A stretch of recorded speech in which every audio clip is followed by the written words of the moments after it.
Pues qué gusto estar nuevamente, regresar acá al púlpito con ustedes y enseñar y deleitarnos de la palabra de Dios, ¿no es así?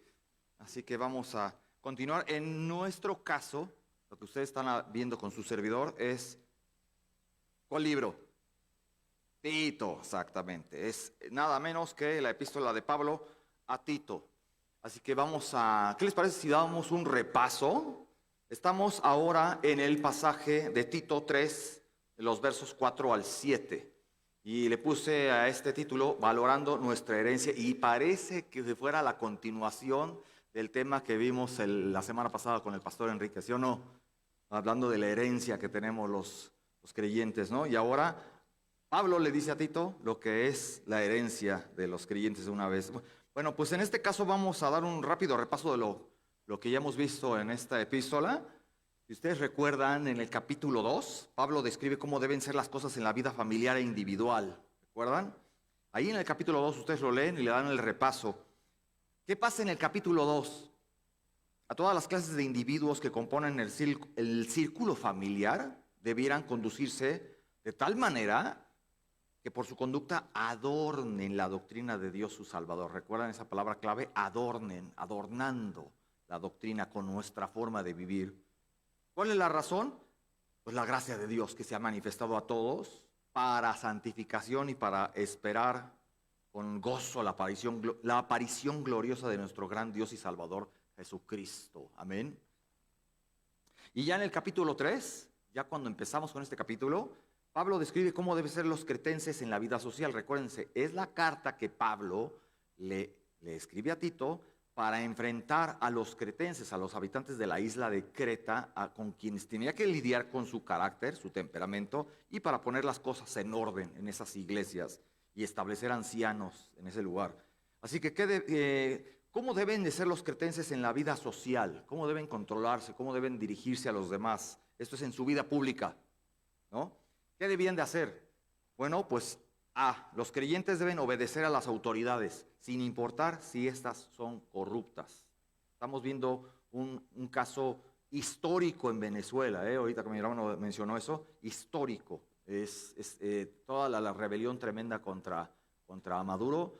No sabemos lo que depara el futuro. Lo correcto es que nos sometamos, aunque sea un corrupto, sea lo que sea, hay que someterse. Lo que pasa es que quieren que se haga justicia con las votaciones, ¿no? Que sea democrático y que no hagan fraude electoral. Pero bueno, el chiste es que con los cretenses, ¿qué debían hacer? Sea lo que sea el gobierno de Nerón, sea el que sea, debían de obedecer a las autoridades. Y en algunas tareas también deben de ser amables con los demás, amables con todos los hombres, puesto que todos ellos, antes de Cristo, estaban perdidos y fueron en un tiempo perversos. Por eso hay que conducirnos a los incrédulos con cierta empatía, ¿no? Considerando lo que éramos nosotros antes de Cristo. Y bueno, hermanos, ya en esta sección de la epístola, Pablo resume lo que Cristo hace cuando nos salvó. Nos trasladamos de una vida llena de pecado y de autojustificación, de demagogia constante. No, es que yo estoy bien, los demás están mal. Nos trasladamos de una vida llena de eso a una que es guiada por el Espíritu Santo. Qué diferencia tan abismal, ¿no? Y aquí estamos reforzando el tema de la gracia salvadora que dimos en el capítulo 2. De modo que en el versículo anterior de nuestro pasaje, el verso 3, vayamos al verso 3 de Tito 3.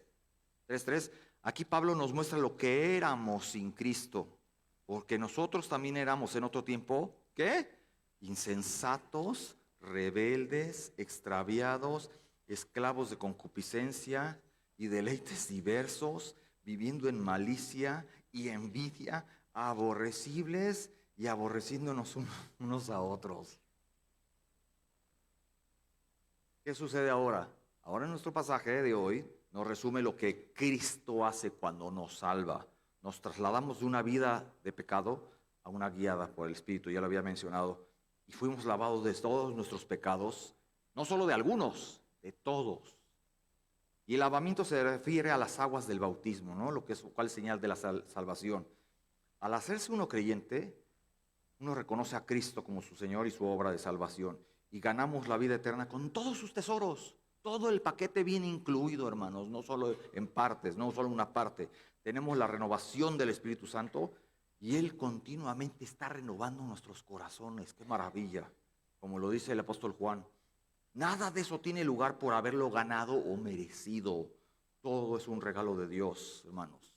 Así que vamos a comenzar con nuestro pasaje en los versos del 4 al 7. ¿Les parece? Dice la palabra de Dios. Pero cuando se manifestó la bondad de Dios, nuestro Salvador, y su amor para con los hombres, nos salvó no por obras de justicia que nosotros hubiéramos hecho, sino por su misericordia, por el lavamiento de la regeneración y por la renovación en el Espíritu Santo, el cual derramó en nosotros abundantemente por Jesucristo nuestro Salvador, para que, justificados por su gracia, viniésemos a ser herederos conforme a la esperanza de la vida eterna. Bendito Padre Celestial, te damos las gracias porque nos has traído hasta aquí para escuchar de tu palabra y deleitarnos en ella y recordar de dónde nos has sacado y a dónde estamos, Señor. Bendito seas por tu gracia que estamos aquí y ayúdanos a estar sensibles y abiertos en nuestros corazones para tomar nota y aprender más, porque nunca terminamos de aprender, Señor. No importa qué tan principiantes o eruditos seamos, nunca terminamos de aprender al escarbar estos tesoros gloriosos de tu palabra. Gracias, Señor, en el nombre de Cristo Jesús. Amén. Les voy a contar una anécdota. Un ateo dictaba una conferencia ante un gran auditorio. Y después de haber finalizado ya su discurso, invitó a cualquiera que tuviese preguntas a que se subiera a la plataforma. En ese mismo lugar estaba un hombre que había sido bien conocido en todo el lugar, en esa localidad, en ese condado. Había sido conocido por su afición a las bebidas embriagantes, pero que había sido salvo recientemente. Ese hombre acepta la invitación. Ya cuando sube a la plataforma, saca una naranja del bolsillo y comenzó a pelarla lentamente. El conferencista se sacó de onda, ¿no? Y le pidió que le hiciera una pregunta. Pero el hombre continuó imperturbable, ¿no? Pelando la naranja. Luego después ya se la come, ¿no? Empieza a morder. Cuando terminó de comérsela, se volvió al conferencista y le preguntó, ¿estaba dulce o agria? El cuate se saca de onda, ¿no? El conferencista, no me pregunte tonterías. Hasta la evidencia, ¿no? Del enojo, de la indignación. Le dice, ¿cómo puedo saber el gusto si no la he probado? A lo que el hombre, el borracho convertido, respondió entonces, ¿y cómo puede usted saber algo de Cristo si nunca lo ha probado? Tumba, ¿no? Tumba que le puso.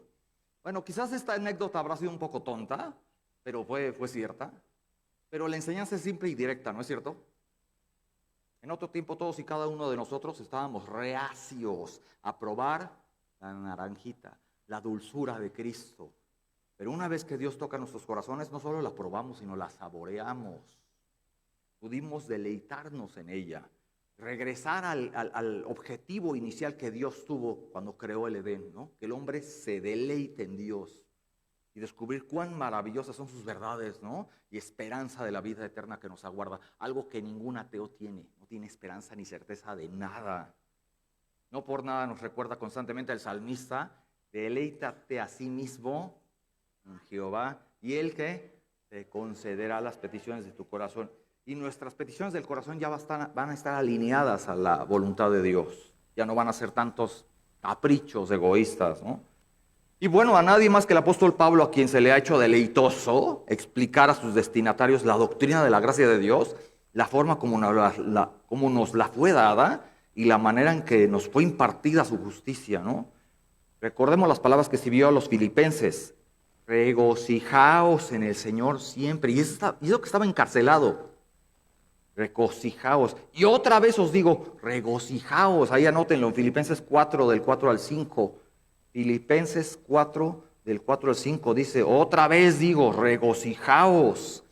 Vuestra gentileza sea conocida de todos los hombres. El Señor está cerca. Es certeza de la de Pablo, ¿no? Sin titubeos. Pues nadie explicó esta doctrina de la gracia, de la misericordia y de la salvación tan extensamente que el mismo apóstol Pablo ha estado viendo en sus epístolas, ¿no? Pues podríamos decir que después de su camino a Damasco y en su confrontación directa con nuestro Señor resucitado, Pablo sí probó la naranjita, ¿no? Otro caso, hermanos, el famoso Martín Lutero. Lutero fue uno de los grandes hombres de Dios cuyos ojos fueron abiertos con las epístolas paulinas, precisamente. Muchos de ustedes conocen su historia, ¿no? Lutero se confesaba constantemente en la taquilla, hazme el favor, en la capilla, si no había cine. Y aparte ahí, ¿qué te vas a confesar, no? Se confesaba en la capilla, ya traía a los padrecitos hasta acá, ya, párale. Y vivía día tras día en ansiedad de que Dios lo iba a destruir, ¿no? Al grado de que él confesó que casi odiaba a Dios.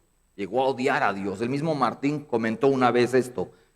Cuando yo era un joven teólogo, la primera parte de las epístolas de Pablo me parecían una charla insatisfactoria y vacía.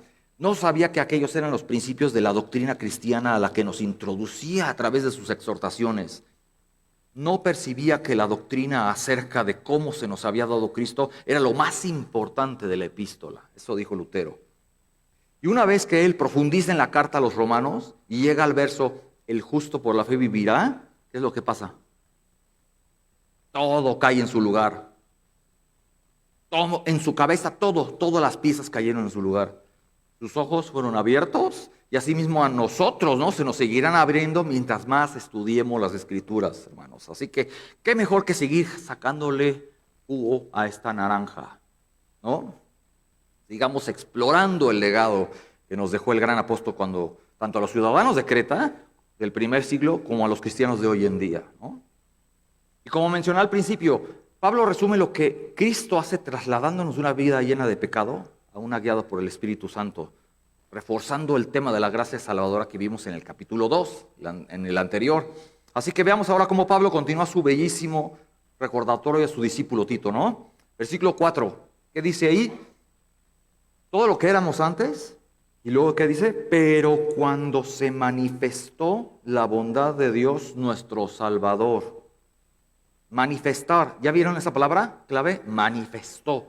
Manifestar se traduce del griego epifane, como epifanía. Epifane es un término glorioso y divino, escatológico.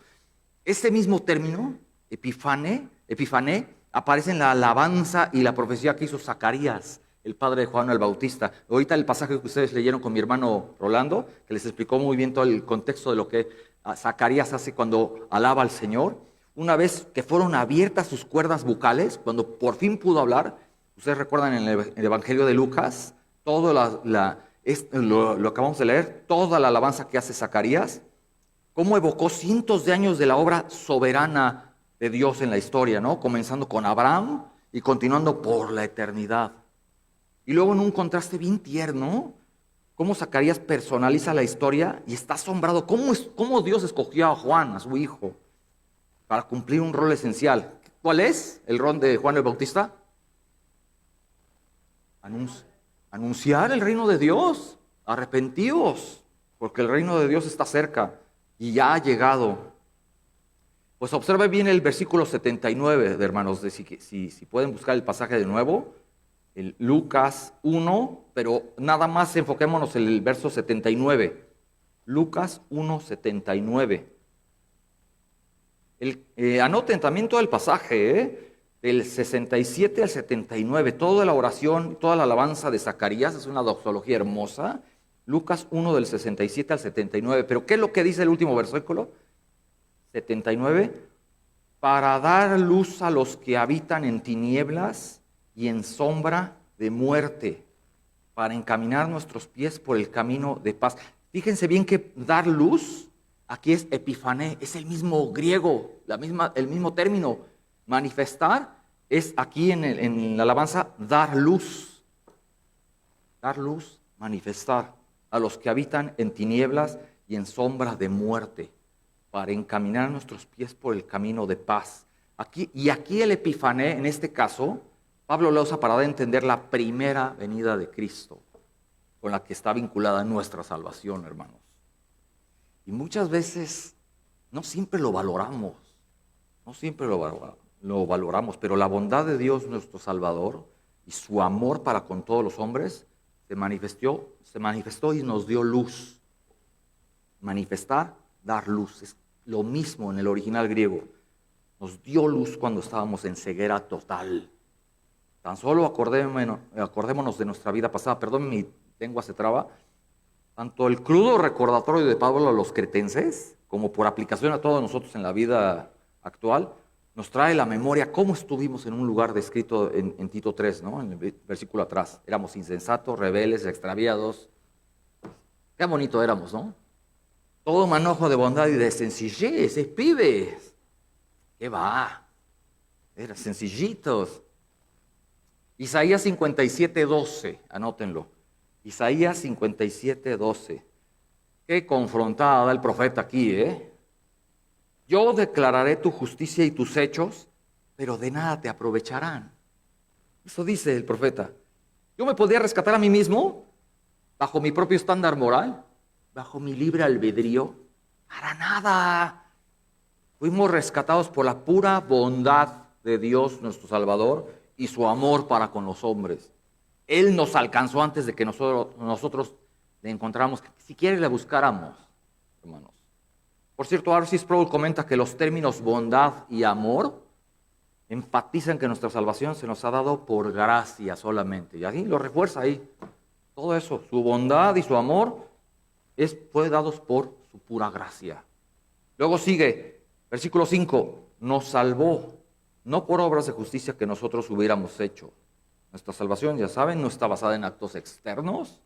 Como dice Romanos 3:20, ustedes lo saben, es clarísimo, porque por las obras de la ley ningún ser humano será justificado delante de él, pues por medio de él, por medio de la ley únicamente viene el conocimiento del pecado. ¿Qué pasa si llegas a un lugar y pisas el pasto? No pasa nada. Pero si hay un letrero que dice no pise el pasto, ya hay un conocimiento de la ley, y hay una consecuencia si la transgredes. Para eso fue la ley, para saber lo que nosotros somos capaces de hacer o de transgredir. Luego más adelante en Romanos 8, si quieren buscarlo, si no anótenlo, 8 del 7 al 8, Romanos 8, 7, dice, por cuanto los designios de la carne son enemistad contra Dios. ¿Cómo vamos a obtener la salvación por nuestras decisiones? Los designios de la carne son enemistad contra Dios porque no se sujetan a la ley de Dios ni tampoco pueden. Y los que viven según la carne no pueden agradar a Dios. Tan simple. Volviendo a Martín Lutero, en una ocasión él dijo esta frase tremenda, Lutero: la humildad de los hipócritas es el más grande y el más altanero de los orgullos. Está buena la frase. La humildad de los hipócritas es el más grande y el más altanero de los orgullos. Sin Cristo nuestra humildad viene a ser eso. Apariencia, altanería.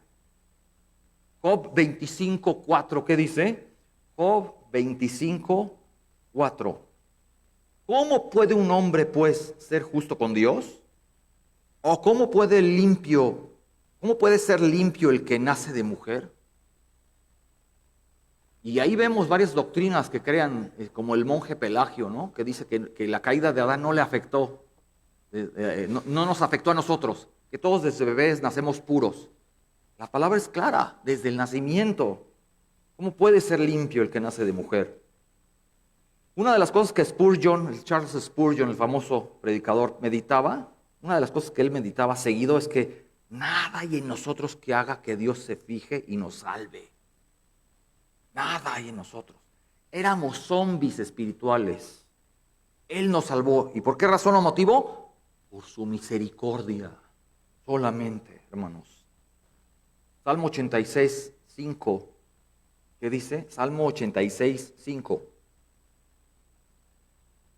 Porque tú, Señor, eres bueno y perdonador, y grande en misericordia para con todos los que te invocan.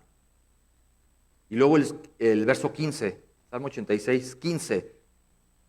Mas tú, Señor, Dios misericordioso y clemente, lento para la ira y grande en misericordia y verdad. Y muchas veces se repite este pasaje, ¿no? Esta alabanza al Señor. Es grande en misericordia y verdad porque no nos lo merecíamos. Esta es la esencia y el distintivo del Evangelio, ¿verdad? Podemos notar el énfasis, ¿no? Como siempre el Señor comienza todo, no nosotros.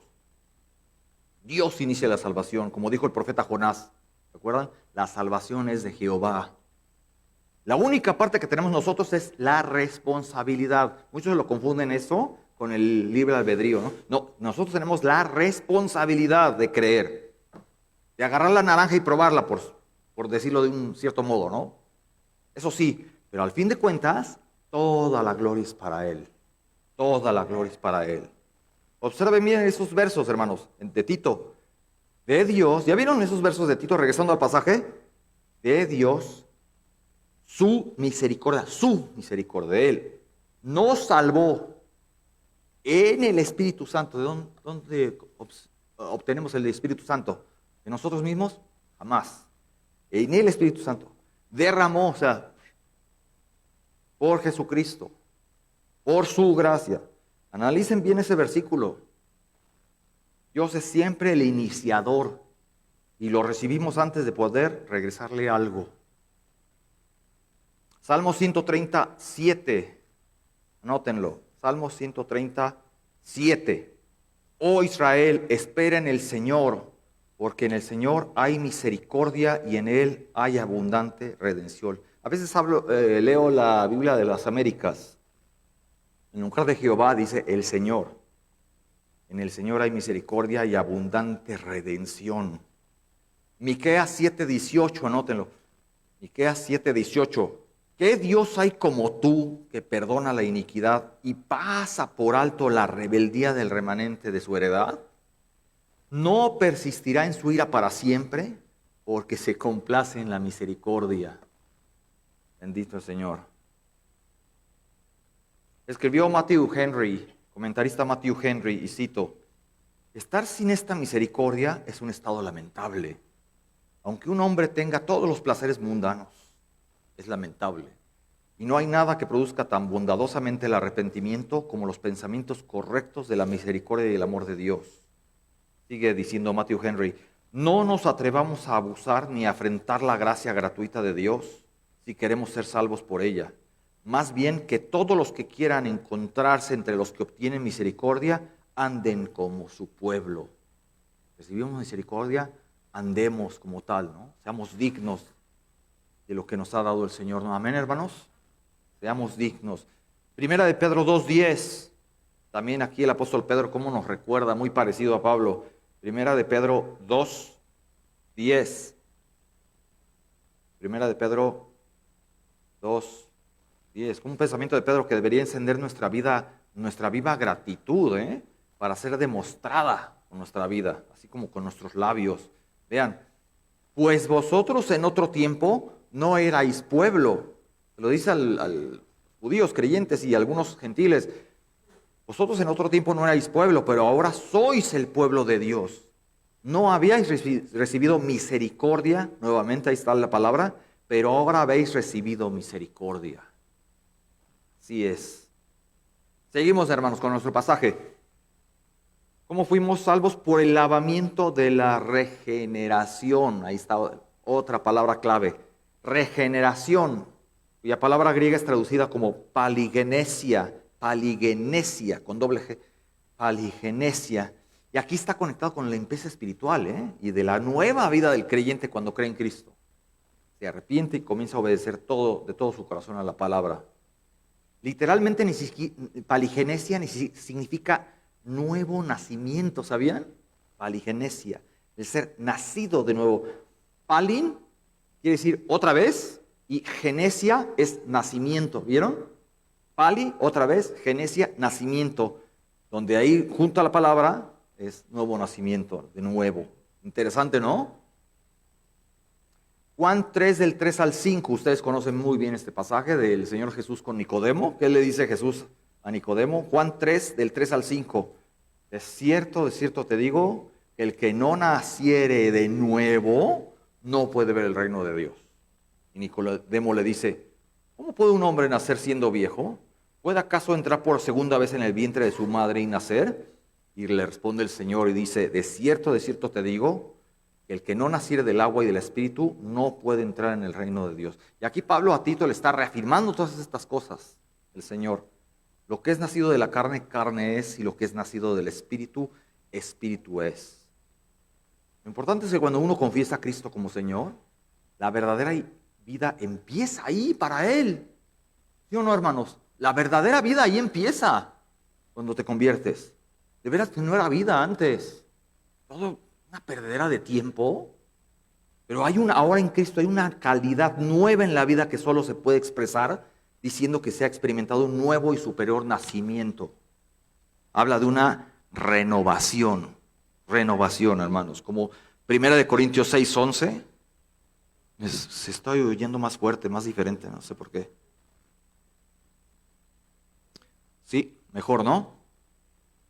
Pero estoy, 1 Corintios 6:11. ¿Qué dice Pablo a los de Corinto? Y esto erais algunos de vosotros, de los perdidos, pero fuisteis, ¿qué? Lavados. No es algo literal, como el Señor cuando le dice a Nicodemo, del agua y del Espíritu. No es que sea algo literal, pero sí son alegorías espirituales, hermanos. Fuisteis lavados, pero fuisteis santificados, pero fuisteis justificados en el nombre del Señor Jesucristo y en el Espíritu de nuestro Dios. En palabras de San Agustín, paligenesia, esta palabrita, es renovación moral. Eso dijo San Agustín, renovación moral, la producción de una nueva vida consagrada a Dios y un cambio radical de mentalidad para lo mejor. Muy bonito, ¿no?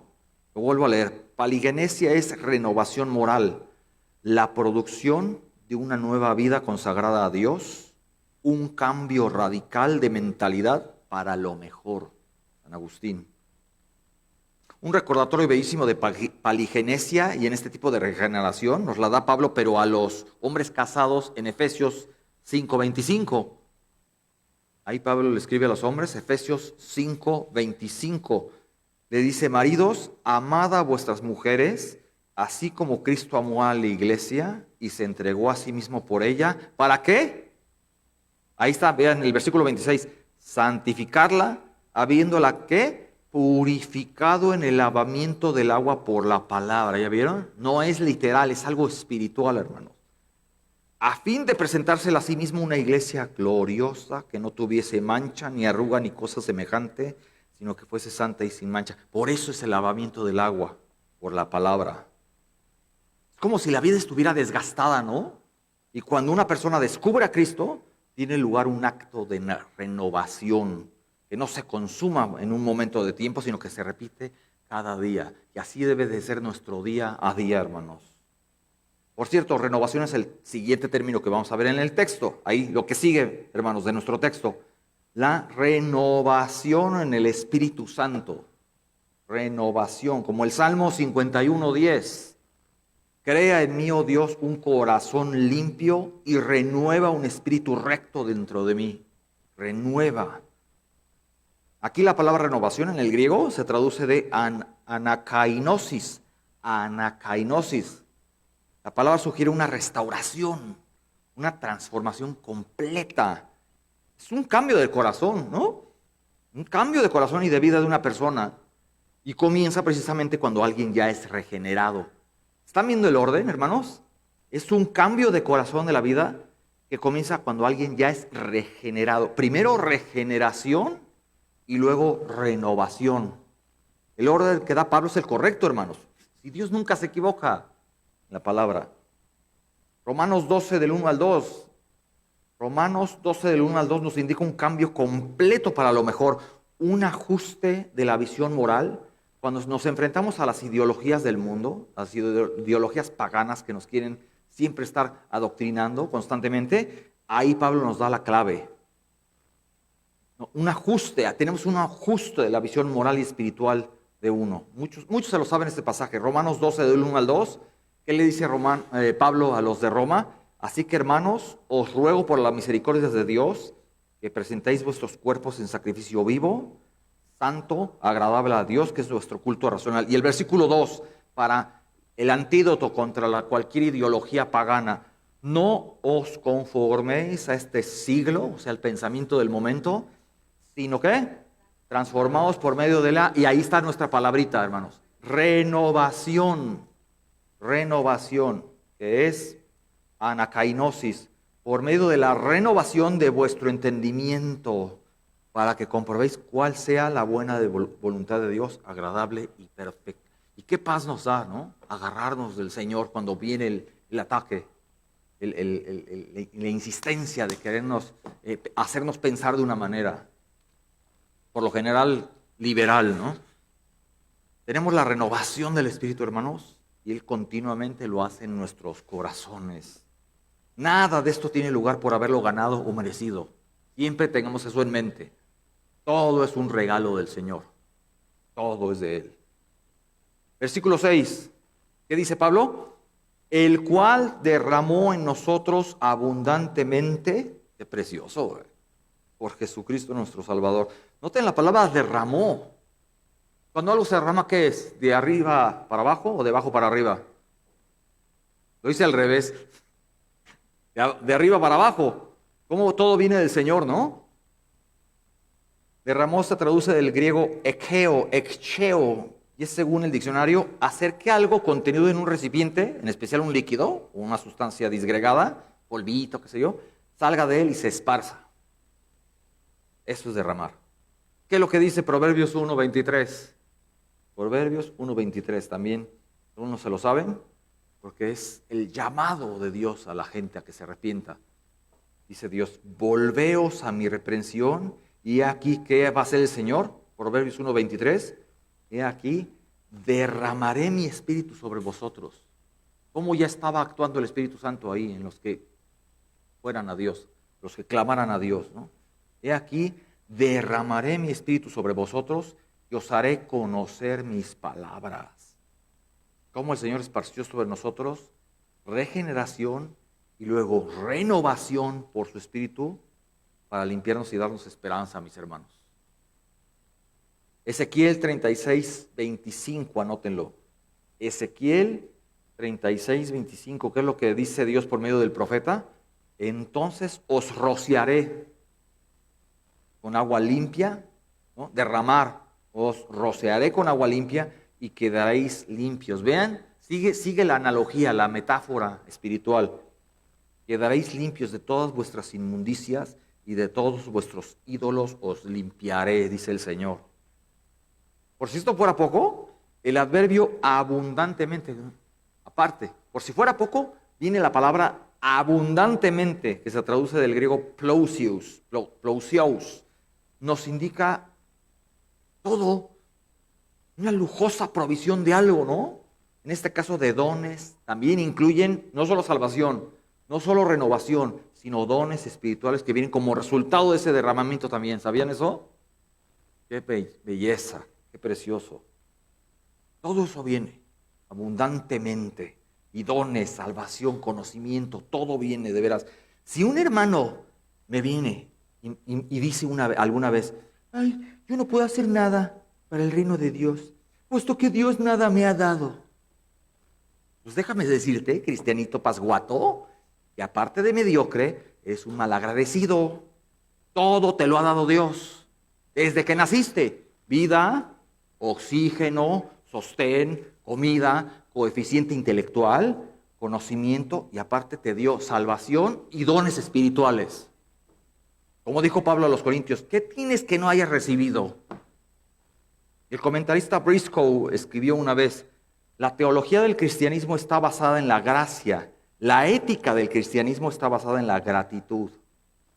Agradezcamos más al Señor, hermano. No tenemos excusa, no tienes excusa para quedarte sin hacer nada o para no descubrir esos dones y servir al Señor. Tenemos tanto por hacer, tenemos mucho por hacer, hermanos. Y luego, ¿cómo sigue la frase?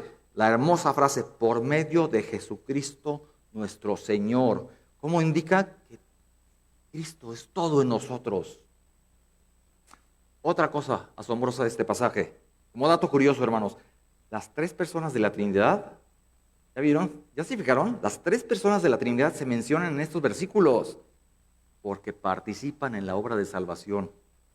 Basándose en la obra de redención de su Hijo, el Padre perdona y envía al Espíritu Santo para limpiar y renovarnos continuamente. ¿Ya lo vieron? Ahí están las tres personas de la Trinidad. Otra evidencia más de la Trinidad. Asimismo, es otra poderosa cita para defender la Trinidad contra otros como los testigos de Jehová o los mormones o los unitarios. Ahí está la Trinidad claramente. Y no es el único pasaje, ¿eh? Hay muchos pasajes que hablan de la Trinidad. Contra los ateos no, hermanos. No pierdan su tiempo. Yo se los recomiendo. ¿Cómo van a comprender esto si ni siquiera han probado ni tocado la naranjita? Ni les interesa. Versículo 7. Para que justificados por su gracia. ¿Qué es la justificación? ¿Alguien sabe? ¿Qué es la justificación?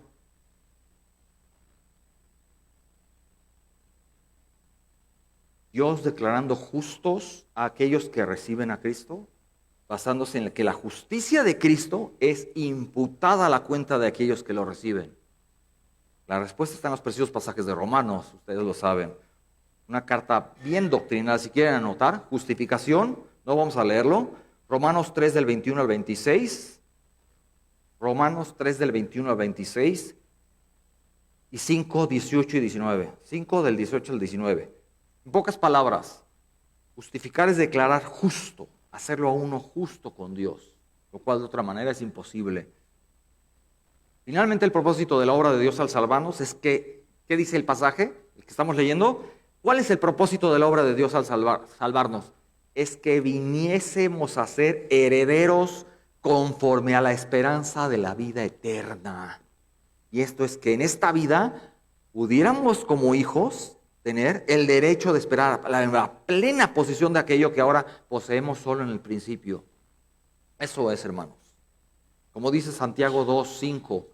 Santiago 2:5.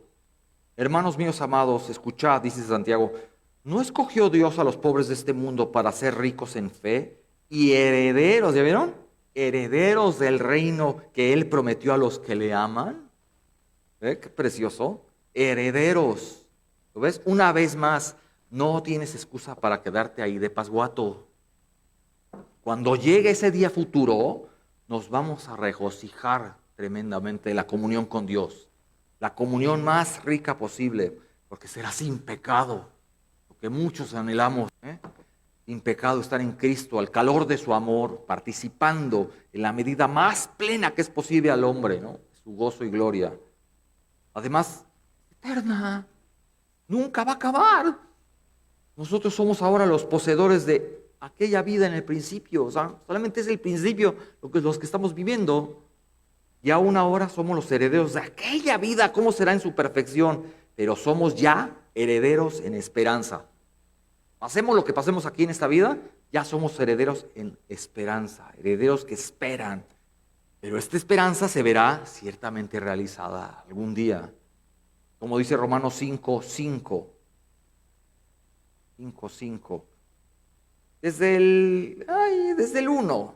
Está precioso el pasaje, ¿por qué dejarlo ir? Romanos 5 del 1 al 5. ¿Qué dice? Justificados pues por la fe, tenemos paz para con Dios por medio de nuestro Señor Jesucristo, a quien también tenemos entrada por la fe a esta gracia, en la cual estamos firmes y nos gloriamos en la esperanza de la gloria de Dios. Vean cómo constantemente está hablando Pablo de una esperanza. Y no solo esto, sino que también nos gloriamos en las tribulaciones, ¿ya vean? Nos andamos quejando a cada rato. Nos gloriamos en las tribulaciones, sabiendo que la tribulación, ¿qué produce? Quejumbres, quejas, paciencia. Y nosotros tan quejumbrosos. Nada nos parece. Sufrimos algo. Generación de cristal, ¿no? Así a veces somos, ¿no? Tribulación produce paciencia. ¿Y la paciencia qué? Prueba. Y la prueba, esperanza, como un círculo, ¿no? Y luego el versículo 5, y la esperanza no avergüenza. Por eso cuando testifiques a otros, evangelices a otros, no te dé vergüenza, porque estás firme en tu fe. Dijo Pablo, ¿qué? No me avergüenzo del evangelio. La esperanza no avergüenza. ¿Por qué? Porque el amor de Dios ha sido derramado en nuestros corazones por el Espíritu Santo que nos fue dado. Simple y tan contundente, ¿no? Pero nosotros ahora tenemos que trabajar en esta herencia, mis hermanos. Tenemos que estar chambeando. No nos salvó el Señor para que andemos de pasguatos.